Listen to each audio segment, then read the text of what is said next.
అందరికీ నమస్తే.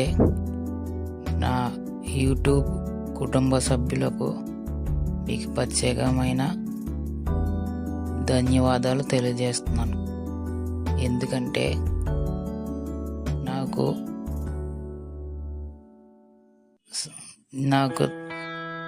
100 total subscribers 100 అవునాయి. అందు గురించి మీకు అందరికీ థ్యాంక్ యూ చెప్తున్నాను. Thank you all of thank you my viewers. Thank you very much. చాలా హ్యాపీగా ఉంది నాకు 100 సబ్స్క్రైబర్ అవునందుకు. Thank you very much. మీ అందరికీ మరిన్ని వీడియోలు మీకోసం చేస్తాను.